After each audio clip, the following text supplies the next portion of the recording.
한번 따라해 보겠습니다. 성경은 어떤 책인가?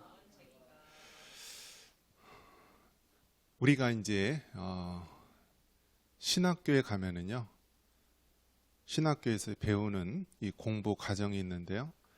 예수님께서 제자들과 3년 동안 공생애를 했다라고 해서 이제 신학대학원 과정을 보통 이제 3년이다라고 이제 이야기를 합니다. 그래서 신학대학원 딱 들어가면은 제일 먼저 하는 게 무엇이냐면, 우리 이제 총신대 같은 경우에는 합격 발표가 딱 12월 달에 나면은 1월 달, 2월 달을 동계 어학 강좌를 합니다. 그래서 성경의 언어인 헬라어와 히브리어를 한 달씩 배우게 됩니다. 그래서 그 당시 이제 신학대학원에 합격을 하면은 다니던 직장이나 모든 것들을 내려놓고 이제 신학교 기숙사에서 이제 히브리어, 헬라어, 이제 원어 공부하면서 매일 이 원어로 공부하고 퀴즈 보고 또 중간고사, 기말고사 보고요. 이렇게 해서 한 달씩 히브리어 또 헬라어를 또 공부합니다.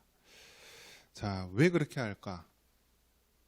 성경의 언어인 히브리어와 헬라어, 그러니까 히브리어는 오늘날 이스라엘 언어이고요. 헬라어는 오늘날 그리스어예요. 그리스어, 헬라라고 말하는 헬라어. 그렇기 때문에 이 성경의 기본이 되는 이 히브리어, 구약 성경이 히브리어로 되어 있고요. 또 헬라어, 신약 성경이 헬라어로 되어 있는데 이것을 먼저 배우게 됩니다. 그렇게 성경에 대한 걸 가장 먼저 가르치도록 하고, 그 다음에 이제 신학교 이제 커리큘럼에 의해서 신학의 서론 배우고요. 그 다음에 하나님이 어떠한 분이신지 신론에 대해서 배우고, 또 예수님은 어떤 분이신지 기독론에 대해서 배우고, 또 그러면 인간은 어떤 존재인가 해서 인간론에 대해서 배우고요. 또 성령님과 또 구원의 사역에 대해서 배우는 구원론에 대해서, 또 성령론에 대해서 우리가 배우게 됩니다. 그리고 우리가 이제 교회에 대한 교회론, 또 마지막 때의 세상의 끝에 대한 이야기, 종말론을 우리가 배우게 됩니다. 이것이 바로 이제 신학의 기둥이 되는 것입니다. 그래서 이것을 다른 말로 한다면 조직신학, 도그마라고도 하는데요. 조직신학이라 하고. 자, 그래서 우리가 지금 수요일날 기독교 핵심 진리 우리가 다루는 것이 무엇이냐면, 바로 이 신학교에서 배우게 되는 이 조직신학에 해당되는 것에 아주 간략하게 또 쉽게 우리가 배우는 것입니다. 그래서 조직신학, 도그마, 이 조직신학의 가장 기본이 되는 것, 먼저 첫 단계로서 서론적인 것으로서 성경에 대해서 우리가 배우는 것입니다. 그래서 여러분, 성경은 너무나 소중하고 중요한 것입니다. 마치 신학교에 들어갈 때 말씀드렸듯이 신학생들이 성경의 언어인 히브리어와 헬라어를 배우듯이요, 성경을 배우는 것은 너무나 중요한 것입니다. 자, 그렇다면 이 성경이 어떤 책인지, 우리가 이제 표현상으로는 책으로 하지만은 책 이상의 것이라고 말하는 것이죠. 그래서 성경이 어떠한 것인지 우리가 바로 깨닫고 그러할 때 우리가 흔들림 없는 믿음을 가질 수가 있습니다. 그래서 여러분, 이단들은 어떻게 생겨납니까? 신천지, 인터코, 하나님의 교회, 너무나 많은 이단들이 있는데요. 그 사람들, 이단들이 어떻게 생겨났느냐? 이단이란 무엇입니까? 그들도 똑같이 기독교라는 이름으로, 자신들도 예수님을 믿고 삼위 하나님을 믿는다는 이름으로 시작이 되었지만, 그들의 그 중요한 교리 중에 일부가 다르다라는 거예요. 그래서 우리가 다를리 끝단에서 이단이라고 하는데요. 이단들이 왜 그렇게 잘못된 길로 갔느냐? 그들은 단지 주장하는 것이 다른 것이 아니라 구원이 없다, 영이 다르다, 그렇게 보는 것입니다. 그들의 특징은 무엇이냐면, 성경을 자의적으로 해석하고 성경을 자기네 교주나 또 어떤 자의적 잘못된 방향으로 해석하기 때문입니다. 그렇기 때문에 여러분, 성경은 너무나 중요한 것이고, 성경을 말씀을 읽을 때요, 내 생각대로 읽으면 안 되고요, 하나님이 뭐라고 말씀하시는지 우리가 제대로 배우고 알아야 된다는 거예요. 신천지가 한때 무료 성경 공부를 해준다 그래서 각 교회별로 얼마나 많은 사람들을 미혹해서 데려갔는지 모릅니다. 그런데 그들이 가르치는 성경 공부를 들어보면은 뭔가 새롭습니다. 전혀 듣도 보도 못한 또 아주 재미있고 호기심 많은 이야기입니다. 그런데 그것은 잘못된 성경 해석이라는 것입니다. 그렇기 때문에 여러분, 성경이 너무나 중요하고 성경을 어떻게 해석하고 또 바라보느냐에 따라서 이단인지 아닌지, 사이비 종교인지 아닌지 우리가 명확하게 판결할 수 있는 기준이 되는 것입니다. 그렇기 때문에 여러분, 강단에서 말씀을 전하는 목사님이 아무나 은혜 받고 쓰는 것이 아니라 3년 동안 신학대학원에서 공부를 하고 또 강도사고시, 목사고시를 보고요, 그에 합당한지 보고 목회자가 되는 것입니다. 그렇지 않고 섣불리 그냥 어설프게 은혜 받았다고 해서 목사가 되면은요, 잘못된 길로 가는 그런 경우가 얼마나 많이 있는지 모릅니다. 그리고 교회에서 건전하고 제대로 신학 공부한 목회자를 통하여서 성경 말씀을 배워야 하는 것입니다. 왜요? 이단들과 사이비들이 너무나 많이 있기 때문에 성경 말씀을 바로 알고 바로 깨달아야 되기 때문입니다. 자, 그런 면에서 여러분, 성경이 어떤 책인가? 이것은 단지 세상 많은 책 중에 한 권이 아니라 우리에게 생명이 되고 또 우리의 삶과 우리의 신앙의 기준이 되는 말씀이기 때문에 우리가 이 성경 말씀을 바로 깨달아 알기를 바랍니다. 자, 그러면 성경에 대해서 이야기할 때 한번 따라해 보겠습니다. 성경은 성령의 감동으로 기록된 정확무오한 하나님의 말씀이다. 우리의 신앙과 삶의 기준이 된다. 자, 이 성경이 무엇이냐면 성경은 성령의 감동, 하나님의 감동, 구체적으로 얘기한다면 성령의 감동으로 기록된 하나님의 정확무오, 즉 정확하고 오류가 없다는 거예요. 정확무오한 하나님의 말씀이고요. 이 하나님의 말씀이 우리의 신앙, 우리 믿음과 우리의 삶, 우리의 생활의 기준이 된다라는 거예요. 그렇기 때문에 여러분, 무엇이든지 성경이 기준이 되고 또 성경을 기준으로 해서 이단인지 아닌지 또 옳고 그른지 판별하는 기준이 되는 것입니다. 특별히 성경을 해석할 때는 아무나 자기 생각대로 해석하는 것이 아니라 성경이 말씀하고 있는 올바른 가르침에 따라서 성경을 해석해야 되는 거예요. 통일교라든지 뭐 신천지 이만희라든지 많은 사람들, 정명석, 이단 다 자기 나름대로 성경을 해석하는데요, 잘못된 해석, 그런데 우리가 미혹이 되지 말고 올바른 성경 말씀을 따라 우리가 살아야 됩니다. 그래서 여러분, 이단은요, 오늘날만 있는 것이 아니라 이미 초대교회 때에서도 구약시대에서도 이단들과 사이비들이 있었습니다. 그렇지만 여러분, 진리는 반드시 이기는 것이고 살아남는 것입니다. 무수한 이단들이 나왔지만 아주 무수하게 다 사라지고 없어집니다. 지금도 무수한 이단들이 생겨나고 있지만 결국 하나님의 진리인 우리 올바른 교회만이 그 명맥을 유지하면서 승리할 수가 있는 것입니다. 성경은 하나님의 성령의 감동으로 기록된 정확무오, 정확하고 무오, 오류가 없는 하나님의 말씀입니다. 그리고 이것이 우리의 신앙, 믿음과 우리의 삶, 생활의 기준이 되는 것입니다. 그래서 여러분, 성경을 보면은 이 성경은 우리 예수님이 태어나시기 이미 한 1500년, 1600년 그 정도로 봅니다.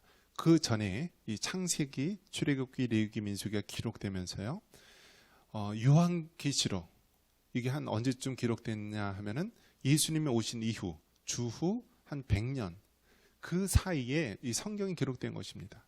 그러니까 성경이 이 기록됐을 때요, 어느 한순간에 뭐 10년, 20년, 뭐 30년, 100년에 딱 성경 66권이 기록된 것이 아니라 처음 성경이 기록된 데가 주전 1500년, 1600년 전에 기록이 돼서요, 주후 한 100년경에 이게 완성이 됐어요. 그렇기 때문에 기록된 기간이 얼마나 되죠? 약 1600년 이상이 되는 것입니다. 1600년 동안, 그 무수한 세월 동안 성경 말씀이 기록되었는데, 성경 말씀은 오류가 없고 통일성이 있고 성경의 모든 진리를 명확하게 기록합니다. 성경을 기록한 그 인간 저자, 원 저자는 누구죠? 성령님의 감동으로 기록된 것이기 때문에 원 저자는 우리가 성령 하나님이라고 말하고요. 인간 저자를 통해서 기록을 하게 된 것이죠. 그래서 우리가 잘 아는 창세기, 출애굽기, 레위기, 민수기, 신명기 이 5권을 우리가 모세에 의해서 기록됐다라고 해서 모세오경이라고 하죠. 뭐 시편, 뭐 또 이사야, 예레미야, 그래서 다 이 저자들, 인간 저자들이 기록이 된 것이고요. 또 신약도 마태, 마가, 누가, 요한복음 다 마태가 기록됐고, 마가, 누가, 요한이 기록한 것이 바로 이 성경이고요. 이제 중간에 이제 사도 바울이 기록한 뭐 이제 로마서, 고린도전서 뭐 이런 성경들, 이것은 이제 지명을 따라서 이제 지은 성경책 이름이죠.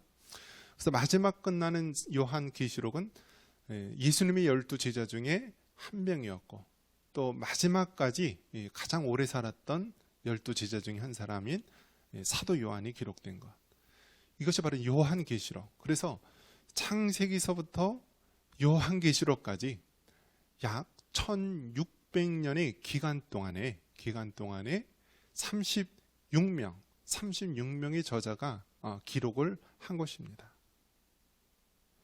이제 구체적으로는 정확하게 몇 명이다라고 이야기하기 힘든 부분도 있는 것이 사실입니다.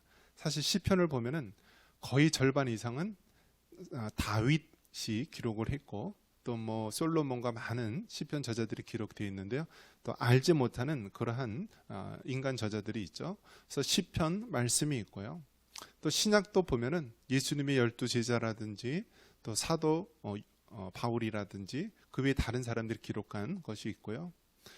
자, 그리고 히브리서 같은 경우에는 사도 바울이 기록했는지 아니면 다른 또 다른 제자가 기록했는지 명확하지 않지만, 대략 성경 말씀을 기록했을 때 사용된 인간 저자가 36명이다라는 거예요. 약 36명이다. 그래서 1600년, 그러니까 지금으로 따진다면 거의 3600년 전에, 오늘날 우리가 2023년이죠. 그러니까 이미 3600년 전서부터 성경이 기록돼 가지고요, 주후 100년까지 이 성경이 기록이 된 거였어요. 약 36명의 인간 저자를 통하여서 성령의 감동으로 성경이 기록이 되었는데, 이 성경 말씀이 정확하고 오류가 없이 온 것입니다. 그러면 여러분에게 한번 물어보겠습니다.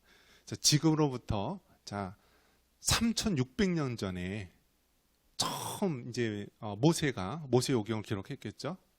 창세기, 출애굽기. 자, 그랬을 때 여러분 어떻게 기록했을까요? 자, 오늘날과 같이 먼저 종이가 있을까요, 없을까요?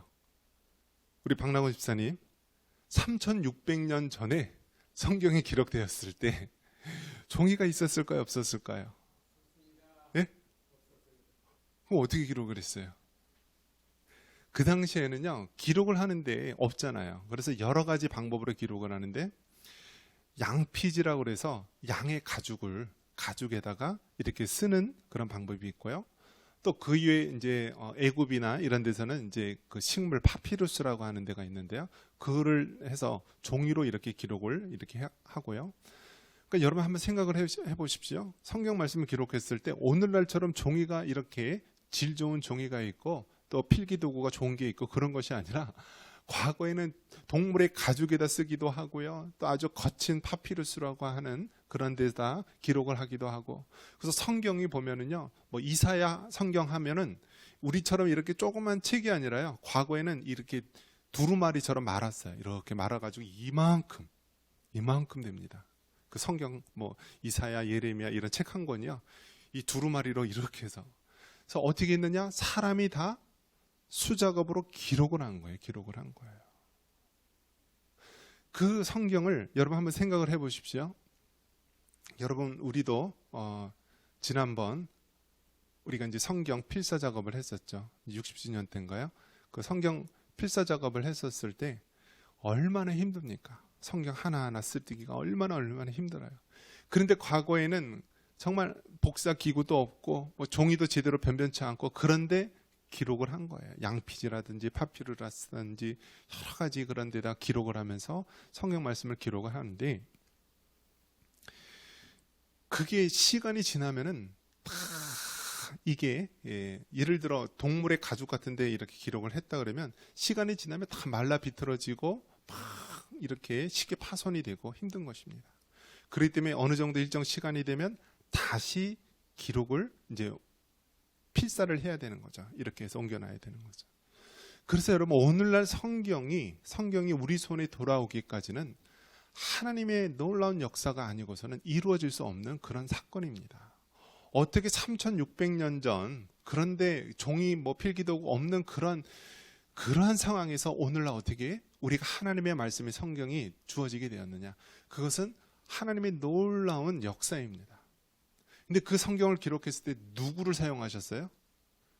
이스라엘 유대인들을 사용한 거예요. 유대인들. 지금도 여러분 전 세계에서 가장 똑똑한 사람이 유대인들 아닙니까? 미국에 있는 명문대 50% 이상이 다 유대인들 교수님들이고요. 전 세계 그 조그만 그런 민족인 이스라엘 민족 유대인들이요. 구약 시대 그 구약 39권의 그 성경을요 기록을 한 거예요. 이렇게 그 사람들이. 그래서 그 사람들이 기록을 하고 또 신약에 와서는 또 예수님의 제자들과 또 여러 사람들이 기록을 한 것이죠. 그렇게 해서 여러분 기록이 되었는데, 엄밀한 의미에서 여러분 성경의 원본이 존재합니까? 안 합니까? 예를 들어 창세기라고 한다면 창세기의 원본, 즉 원본이라 하면 뭐죠? 처음에 이렇게 성령 하나님으로부터 말씀을 받아가지고 기록을 한 것이 원본이 되겠죠. 원본이 있습니까? 없습니까? 있어요? 없어요? 아까 말씀드렸잖아요. 그 당시에는 종이라든지 모든 것이 다 형편없기 때문에 뭐 몇십 년, 100년 지나면 완전히 다 가루가 되는 거예요. 그거를 다 다시 기록을 해서 이렇게 전해왔는데, 원본이라는 것은 지금 갖고 있는 것은 없는 거죠. 지금 우리가 갖고 있는 것은 복사본을 가지고 있는 것이고요. 또 성경 원어, 여러분 히브리어 아세요? 헬라어 아세요? 아람어 아세요? 모르잖아요. 그럼 지금 우리가 갖고 있는 성경은 어떻게 된 거예요? 각 나라의 언어로 번역한 성경 말씀이다라는 거예요. 자, 그렇기 때문에 우리에게 주어진 이 성경 66권이 오기까지 3600년이라고 하는, 그러니까 3600년 전, 그러니까 지금서부터는 지금이 2023년이니까 3600년 전서부터 성경이 첫 이제 기록이 되면서 주후 100년까지 이제 성경이 기록이 된 것이죠. 36명의 인간 저자를 통하여서 성경이 기록이 되었다라는 것입니다. 그래서 여러분 하나님께서 자신을 알도록 하기 위해서 우리에게 특별하게 주신 것이 바로 이 성경 말씀이다라는 거예요. 유한한 인간이 무한하신 하나님을 알 수 있는 방법이 없습니다. 우리 인간은 이 우주가 얼마나 넓은지, 저 태양이 또 그 너머에는 어떤 세계가 있는지 우리는 잘 알지를 못해요. 그렇게 유한한 인간, 무능하고 정말 한계가 있고 능력이 부족한 인간이 전능하신 하나님을 알 수 있는 방법이 없습니다. 그래서 하나님께서는 자신을 나타내기 위해서 바로 이 성경이라고 하는 하나님의 선물을 우리에게 주신 거예요. 그래서 이 성경을 통하여서 우리는 하나님을 알게 되고요. 또 성경의 저자가 누구라고 그랬죠? 원저자는 성령 하나님이라고 말씀드렸잖아요. 그렇기 때문에 여러분 우리가 성경 말씀을 읽을 때, 기도할 때 어떻게 기도해야 됩니까? 성령 하나님, 하나님이 이 말씀을 깨닫게 하여 주시옵소서. 하나님, 이 성경 말씀을 조명하여 주사. 조명이 뭐예요? 어둠 속에 빛이 쫙 비추는 걸 조명이라고 그러잖아요. 그래서 이 성경 말씀을 조명하여 주사 그 깊은 진리를 깨닫고 구원에 이루고 능력 있는 하나님의 사람이 되게 해주세요라면서 기도하면서 성경 말씀을 읽어야 되는 거예요. 그렇기 때문에 여러분, 우리가 성경 말씀을 대할 때 성경은 단지 이 세상에 있는 많은 책들 중에 한 권의 책이 아니라 이 성경 말씀은 하나님의 감동으로 성령의 역사로 말미암아 기록된 정황보한 하나님의 말씀이고 우리의 신앙과 우리의 생활, 삶의 기준이 된다라는 이 사실을 여러분 믿으시기 바랍니다. 전 세계에서 여러분, 전 세계에서 문맹률이 굉장히 높습니다. 그러니까 글자를 모르는 사람들이 전 세계에 너무너무 많이 있어요. 전 세계에. 그래서 중국 같은 경우에는 한자를 어떻게 쓰죠?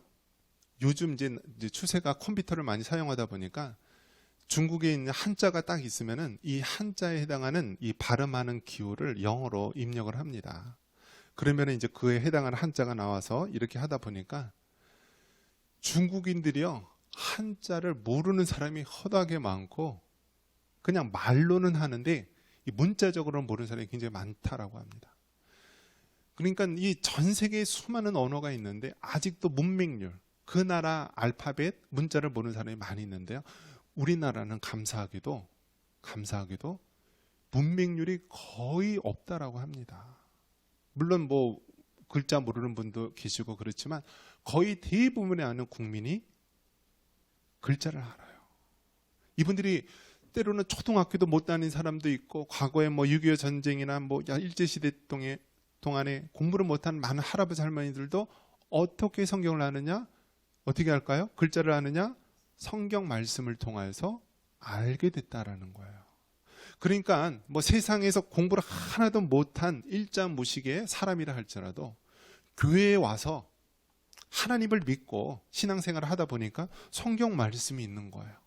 성경 말씀을 읽기 위해서 이분들이 한 글자 하다 보니까 어떻게 돼요? 나중엔 성경 말씀을 통하여서 한글이라는 것을 깨닫고요, 의미를 깨닫게 됩니다. 얼마나 놀라운 건지 모릅니다. 여러분, 세종대왕이 무엇을 발견했죠? 세종대왕이 한글을 발견했다는데, 그럼 한번 생각해 보십시오. 세종대왕 이전에는 그럼 한글이 없었어요? 자, 세종대왕 이전에는 한글이 없었습니까? 있었어요. 무슨 말이냐면 세종대왕이 만든 것은 한글을 만든 것이 아니라 한글을 사용하는 알파벳, 기역, 니은, 디귿, 아야어여, 이것을 만든 거예요. 알파벳을. 그러니까 세종대왕 이전에는 다 무엇을 쓰였냐면 말은 한국어로 했어요. 한국말로 했지만은 글자는, 문자는 뭘로 썼느냐? 다 한자를 쓴 거예요. 한자를. 그런데 여러분, 세종대왕이 한글을 만들었어요. 알파벳을 만들었어요. 기역, 니은, 디귿을 만들었어요. 그런데도 대다수의 많은 사람들이 한글을 사용 안 했어요. 알파벳을. 왜요? 이 알파벳, 한글이라는 것은 무식한 사람, 여자들, 이런 사람만 배우는 것이지 양반들이나 지식 있는 사람은 배울 수 없다라고 생각을 했어요.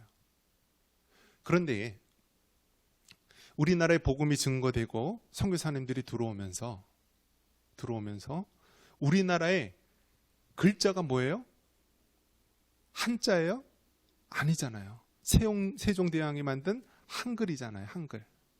그렇기 때문에 선교사님들이 와서요, 우리나라의 언어, 알파벳, 기역, 니은, 디귿으로 성경을 번역을 했습니다. 그래서 여러분, 오늘날 우리나라가 이렇게 한글, 이게 쓰게 된 것이 어떻게 되었느냐면 선교사님들이 성경을 한글로 번역했기 때문에 오늘날 우리가 이렇게 한글로 쓰는 시대가 된 것입니다. 그 전까지는 세종대왕이 한글 알파벳을 만들어도 사용하지를 않았는데 선교사님들이 성경을 한글로 번역하고 그러면서 우리나라에 사용을 하게 된 거예요. 그리고 여러분이 또 물어볼게요. 한글의 띄어쓰기가 있어요? 없어요? 참고로 여러분 일본어라든지 이런 데 보면은 띄어쓰기가 있나요? 없나요? 일본어는 띄어쓰기가 없어요. 그런데 한글은 띄어쓰기가 있어요. 왜 그렇죠? 선교사님들이 사용하는 영어는 띄어쓰기가 철저합니다. 그렇기 때문에 우리나라 성경을 만들었을 때 띄어쓰기를 정확하게 했다라고 합니다. 그래서 우리가 지금도 자연스럽게 한글을 쓸 때 영어의 띄어쓰기처럼 한글도 정확하게 띄어쓰기를 하게 되는 것이죠. 그래서 여러분, 우리 손이 들려진 이 성경은 3600여 년 전에 기록이 시작이 되어서 주후 100년경에 완성이 되어서 약 1600년 이상 동안 성경이 기록이 되었는데, 이 성경 말씀은 36명의 인간 저자가 이 기록을 하였는데, 그 성경의 모든 내용이 다 통일성이 있고 오류가 없다라는 거예요. 구약 성경은 무엇입니까?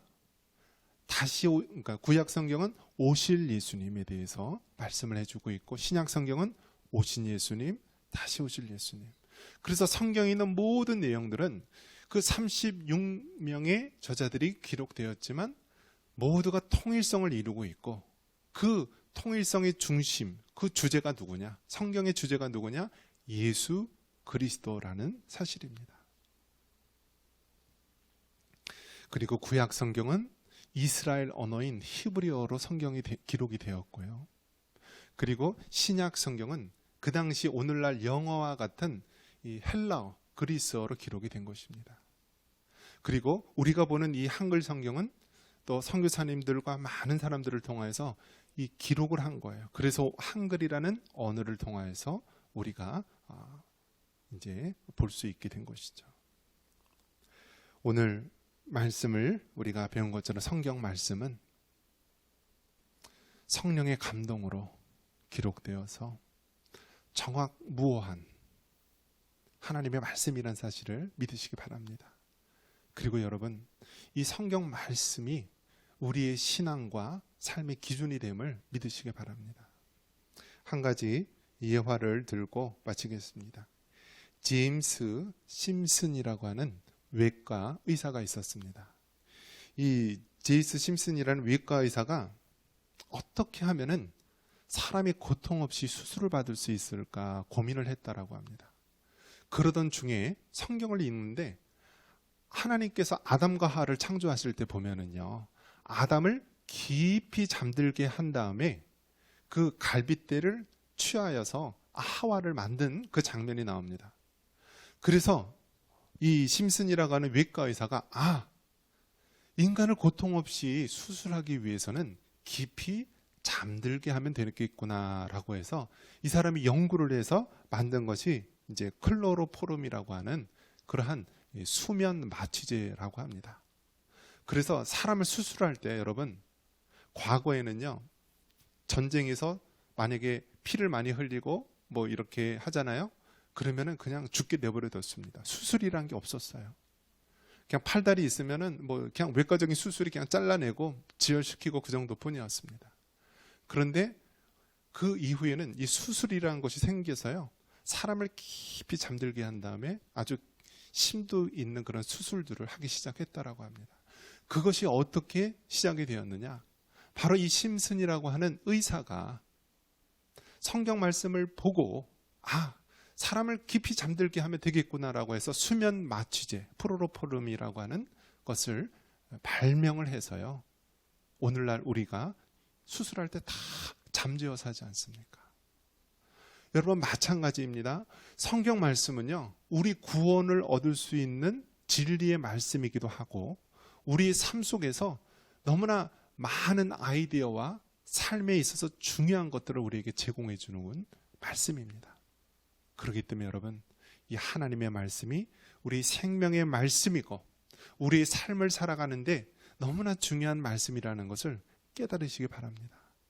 그리고 그 말씀을 우리가 주일날 또 주중에 우리가 설교를 통해서 말씀 듣는 것도 필요하고요, 여러분의 삶 속에서 맥체인 성경 읽기라든지 또 매일매일 성경 통독을 통하여서 말씀 묵상을 통하여서 배울 수 있기를 바랍니다. 이런 은혜가 있기를 주님의 이름으로 축원합니다.